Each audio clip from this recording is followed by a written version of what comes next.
여러분, 안녕하십니까?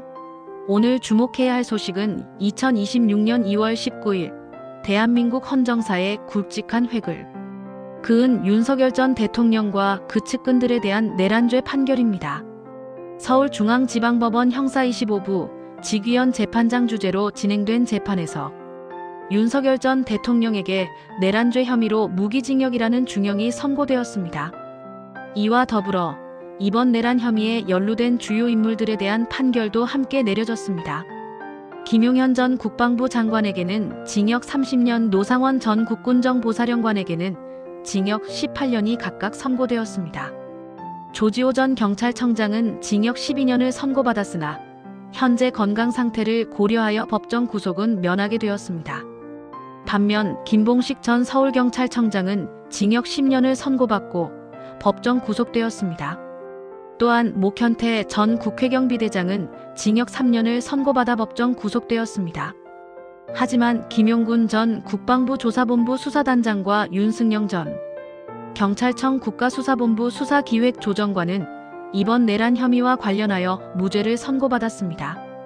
윤 전 대통령은 2024년 12월 3일 대한민국 전역에 비상계엄을 선포한 후 국회에 군 병력을 투입하여 국회의 정상적인 기능을 마비시키려 한 혐의를 받고 있습니다.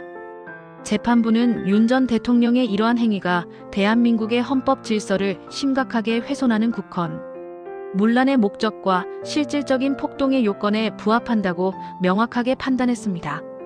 다시 말해 헌법에 의해 명확히 보장된 기관인 국회의 핵심적인 기능을 저지하거나 완전히 마비시키려는 의도가 있었다고 본 것입니다.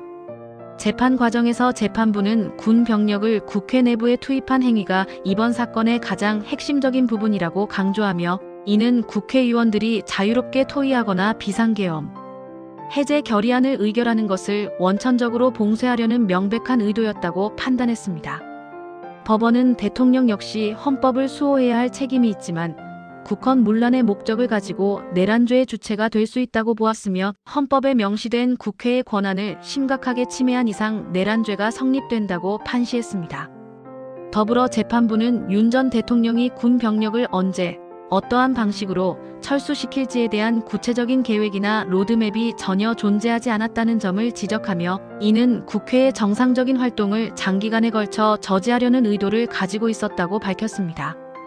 이번 판결에 대해 윤석열 측 변호인단은 대통령이 국회 표결을 직접적으로 방해하라는 명확한 지시를 내린 사실이 객관적으로 입증되지 않았다고 주장하며 이는 극심한 위기에 직면한 대한민국을 올바른 방향으로 이끌기 위한 대통령의 불가피한 결단이었다고 강력하게 항변했습니다.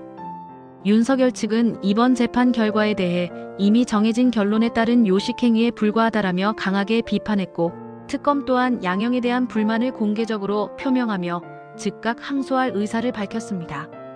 이번 사건은 대한민국군과 경찰의 정치적 중립성을 심각하게 훼손시키고 국가 신인도 하락은 물론 사회 전반에 걸쳐 극심한 갈등을 심화시키는 등 부정적인 파급 효과를 초래할 것으로 예상됩니다. 특히 윤석열 전 대통령은 대한민국 역사상 전두환 전 대통령에 이어 내란죄 혐의로 단죄받은 두 번째 사례로 기록되었습니다. 2024년 12월 3일에 발동된 비상계엄은 1979년 1026 사태 이후 무려 45년 만에 발동된 초유의 계엄이었습니다.